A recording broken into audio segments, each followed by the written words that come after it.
हमने इन लोगों की उसी तरह आजमाइश की है जिस तरह बाग वालों की आजमाइश की थी, जब उन्होंने कस्में खा खा कर कहा कि सुबह होते होते हम उसका मेवा तोड़ लेंगे, और इंशाअल्लाह ना कहा।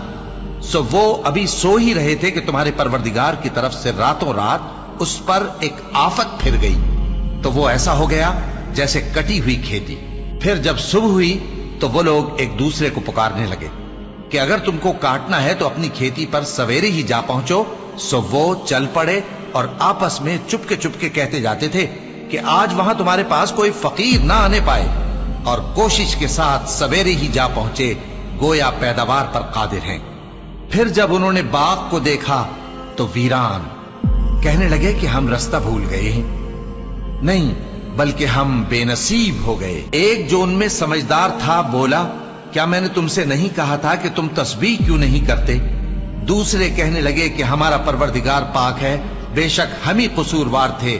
फिर लगे एक दूसरे की तरफ रुख करके मलामत करने, कहने लगे हाय शामत, हम ही हद से बढ़ गए थे। उम्मीद है कि हमारा परवरदिगार इसके बदले में हमें इससे बेहतर बाग इनायत करे। हम अपने परवरदिगार की तरफ रुजू करते हैं। देखो अजाब यूं होता है और आखिरत का अजाब सबसे बढ़कर होगा। काश ये लोग जानते होते।